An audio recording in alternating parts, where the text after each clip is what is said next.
Hey guys, this is Jam of JamOnline.ph, and today, well, magta-try tayo and review natin ang virtual reality glass ni Cherry Mobile.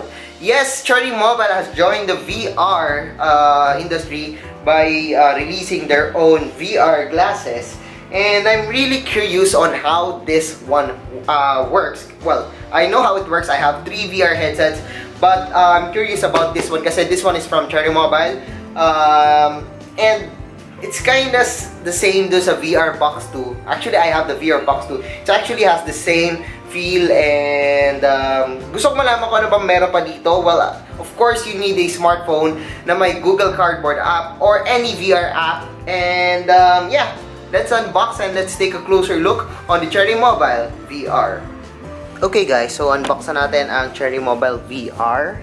So, ayan.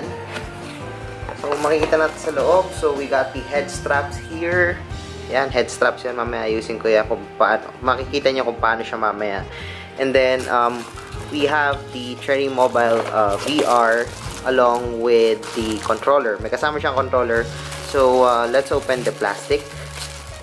And so, I'm a big fan of VRs. And the first time I've tried the Oculus Rift, sobrang na-amaze ako. So, meron dito. Oh, by the way, before we forgot, meron tayong, I don't know, siguro para sa locks to.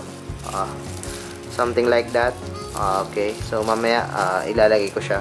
Figure out ko. And then, of course, we have here, yung pandinis, microfiber cloth. And of course, the user manuals. Lalo na sa mga bago sa VR, kailangan nila to. Alright, so, as you could see, so, dito muna tayo sa VR. So you could see, here's the Cherry Mobile VR. So, yan. Baliktad tayo. Tanggalin lang natin yung plastic. So, to make it cleaner yung dating. Okay, so, yan. So, there we go. So, we have here the Cherry Mobile VR. And it fits even a phablet kasi sobrang laki na space niya. So, yan. How to open. Yan. Open. Then, close. Yan. Ganun lang siya. Close, open, so ganun. And then, makikita nyo na clear naman yun dito. So, kaso ang problema niya, wala siyang hole for camera. So, if ever gagamitin yung camera, siguro dark yung labas niya. And then, of course, dito yung mga straps na ilalagay natin, mga head straps. We have a foam here para comfortable siya pag sinusuot.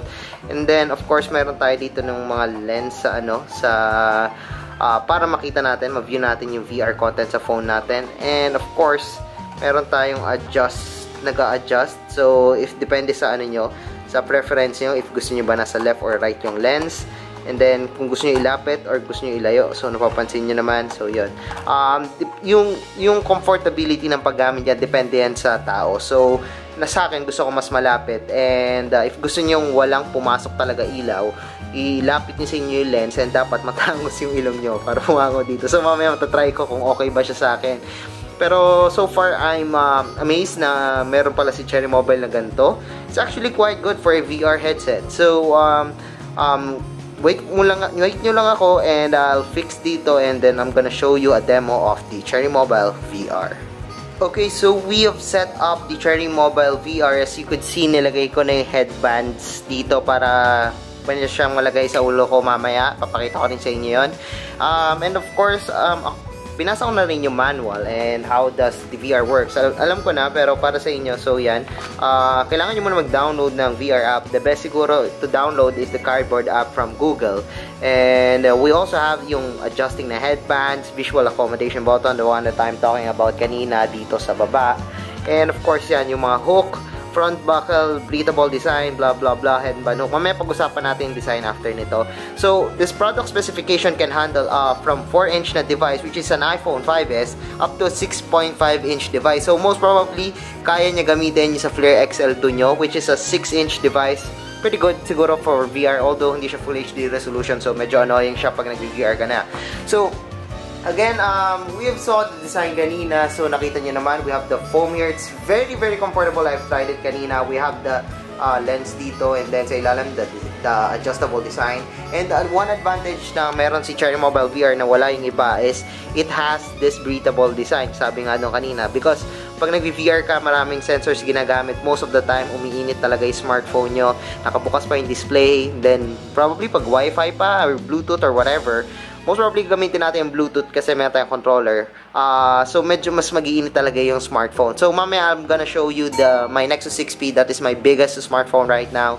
So, I'm gonna show you that mamaya para sa VR. Actually, it's best for VR talaga. So, the other one na kasama doon sa package is this one. It's a controller. As you could see, hindi ko sure kung napapansin nyo siya. Masyado yata maliwanag. So, ayan. So, let's turn off the lights para makita nyo. Ayan. So, this is the VR controller na kasama sa Cherry Mobile VR. So, we have here 1, 2, 3, 4, 5, 6, 7 buttons and also an analog button. Although, itong C at D, ito sa volume up, volume down. I'm not sure kung bakit ganon. Then we have another button that you could use para dun sa VR applications nyo. And of course, A and B. Pero, pinaka-useful sa akin itong dalawang to, yung nandito sa taas. Kasi, ito yung ginagamit ko na button para makapag-activate or makapag-select ng isang menu dun sa iba't ibang application like sa cardboard application and other games and of course other applications na pang VR. Kasi once you've inserted your phone dito sa VR, you cannot press any button dun sa phone. So, you need to use this one. And itong dalawang to nakakapagpagana. Other Bluetooth controllers doesn't support that. So, I'm really thankful na meron ganito si Cherry Mobile.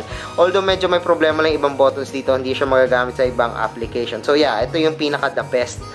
Which is also yung button. Diba sa cardboard, meron silang button dito from Google Cardboard. Ito naman wala, pero meron tayong Bluetooth controller. So, yeah. You have to pair your smartphone to this controller. And one thing na medyo kakaano nyo is you have to buy a AA battery. So, yan. Natatanggal nga sa akin eh. So, AAA pala. I'm sorry. It's a AAA battery. It's not included in the box. So, you need to buy that one. So, yun. So, how do we set the Cherry Mobile VR? So, easy lang. So, I have here my Nexus 6P. So, I'm gonna open a cardboard app, which is a VR application. So, yan. Cardboard demos. So, it's actually easy. I'm gonna turn on the lights again. So, actually, ganito lang siya. So, set nyo yung ganito, open yung cardboard app or any application na pang VR. And you could see lahat ng app yan may line sa gitna. So, ang gagawin nyo, you only need to ipantay nyo lang yung linya doon sa dito, doon sa gitna din. So, pag pinantay nyo, lagay nyo yung phone and then iipit nyo. So, may foam tayo doon, so hindi siya gagalaw ka. Oh, gumalaw siya. So, well, wag kayong masyado mabilis gumalaw. What I mean is, wag kayong nagmamadaling gumalaw sa VR. Pero, yun nga, pwede nyo ipitin yung phone and then, there we go. So, you're using the VR ng Cherry Mobile. And, it supports any phones from 4-inch to 6.5 inch. So, tara, itry naman natin kung, i-demo ko sa inyo kung paano ba talaga siya nagwo-work. Okay, so ito yung gagamitin ko smartphone, my Nexus 6P. I'm gonna put it on the Cherry Mobile VR. So, sinabi ko na sa inyo yung procedure kung paano siya. And, I'm gonna show you lang isang application. So, I'm gonna show you, sineset up ko lang. So, I'm gonna show you Google Cardboard application. So, makikita niyo sa side ko yung demo ng application. So, yan. So, this is the controller. Looks like a Wii controller pero wala siyang motion sensing na capabilities. But, pwede naman ako pumindot dito and pwede akong pindot-pindot dito kung naman gusto ko. Again, this one has yung buttons dito na gumagana for Google Cardboard. Other applications doesn't support that. So, adjust ko lang yung lens. So, yung lens naman is depende dun sa preference ng user. And so far, yan, so use ko lang konti. Wow. So far, I really like yung quality nitong Google Cardboard. I'm not sure, well, you could see yung demo ko na gumagalaw ko, pero hindi nyo makikita kung kano ba kaganda, kung kano ka-immersive. Of course, yung pag-immersive niya, depende pa rin sa smartphone. Pero, yung viewer nyo ba maganda pa or hindi? That's a good question, pero Gear VR currently has one of the best, probably the best for a mobile smartphone na VR headset. But if gusto nyo ng for PC, we have HTC Vive and the Oculus Rift. Pero this one, we're using a Cherry Mobile VR. It's not so super cheap, but for its price, medyo sulit na sulit. At 1,200 pesos, yes, I just said the price. Controller ka, and a pretty good VR. Probably this is one of the best VRs that I've tried for mobile devices. So I'm gonna show you kung paano. So let's choose tour guide. So I'm gonna press yung button dito. Okay, so yan. Welcome to the Palace of Versailles. One of the most famous monuments as in the really world. naririnig niyo yung speaker from my phone, and then gumagalaw lang ako. So yan. And we take you on a That's tour the Cherry with Mobile most VR. iconic ones. Actually, mas smooth pa siguro to. Kung siguro napapansin, parang medyo mabagal yung galaw ng frames. Actually, parang 60 frames siya or more than that. Pag gumagamit ako talaga nito. Kasi nagre-record tayo using YouTube Gaming. So, medyo mabagal siya. So, I press this one again. Then, proceed tayo sa next. This room is where the king and the queen had lunch. In front of the most important people. So, actually, it's 360.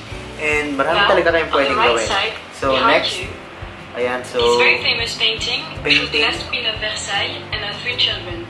Ayan, so... 5 years later, Marie Antoinette was executed during the French Revolution. So, maganda nga siya. Wow, parang if you have a 360 camera, maganda yon, and then use applications na pang view ng VR or Photosphere yata, or pang view ng mga 360 photos, and then makikita nyo kung kano kaganda and kano ka-immersive may 360 na camera.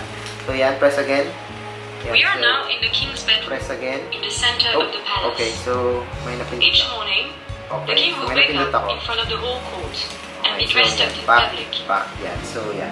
On your right, I've used this above the button fireplace, doon sa baba you can see dito a statue for of Louis XIV. the back button. The king So will be next Versailles. ulit. So yan. The Hall of Mirrors is the greatest masterpiece of Versailles. Okay, so I guess tapos na? Yeah, tapos na. So we have another demo here. So let's try Arctic Journey.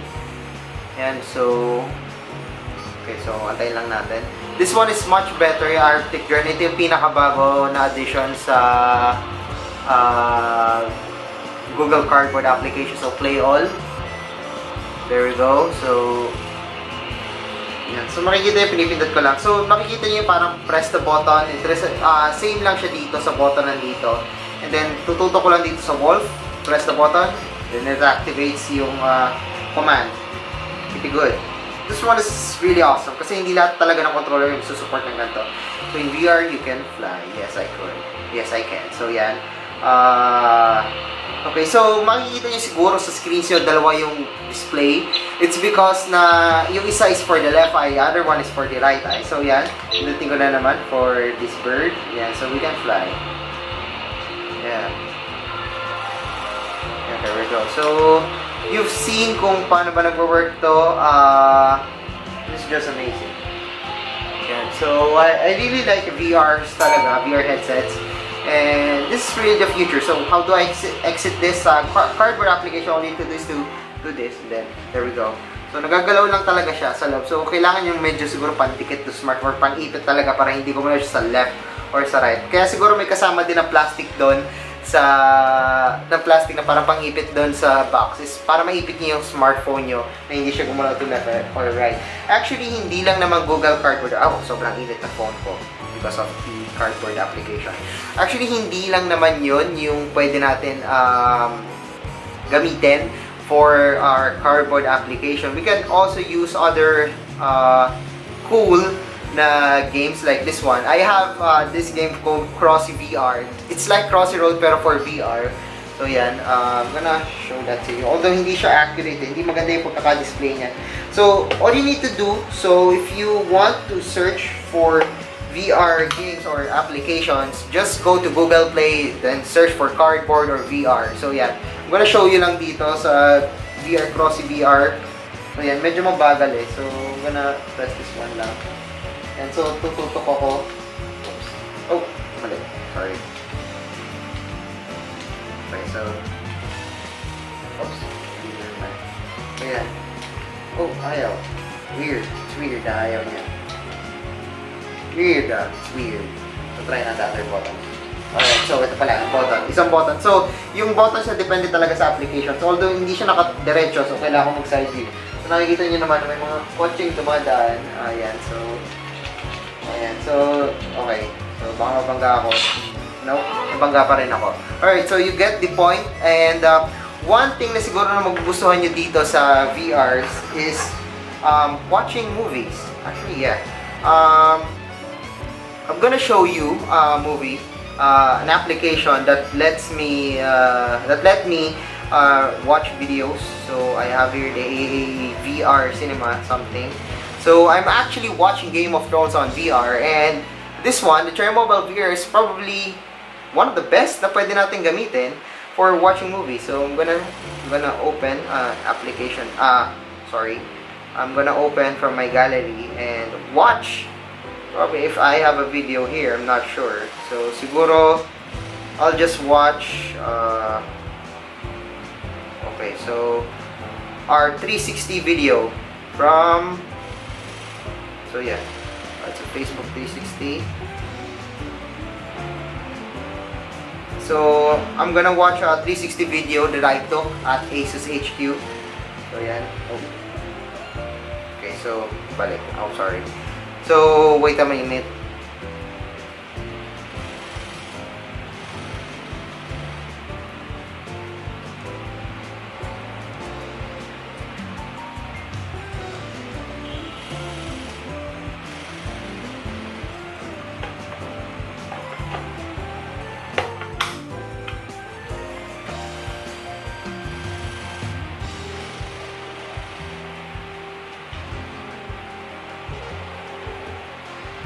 And so as you could see, I have a, well, it's not in 360, but it's a 360 video, and this is probably one of the best. So press this one, I guess. Yeah, there we go. No need to press. So yeah, and I'm looking at a 360 video that I've recorded at Asus HQ. That's me. I can see myself here, and then makikita nyo naman it's 360. Pero yun nga. Yeah, so you get the idea. That's Gia, that's John of Unbox. So you get the idea. You could watch 360 videos, pero if not, don't worry. You could still watch videos in parang na kayo nasa sinehan. There are applications on 360 sa VRs na parang nasa sinehan kayo, and then parang kayo na sa loob ng sinehan. Pero this one is a 360 video. So if you have a 360 cam, this one is cooler, and yeah. So really awesome, really cool, really awesome. So yeah, I guess that's it sa ating VR adventure natin with the Cherry Mobile VR. So if you like this video, don't forget to give us thumbs up, and if you haven't subscribed to our channel yet, well, mag-subscribe na kayo para sa mga upcoming hands-on videos and demos like this, probably reviews. So marami pa tayong videos na darating, so don't worry about that. So yeah, I'm John Mancheta, and thanks for watching our hands-on review probably of the Cherry Mobile VR.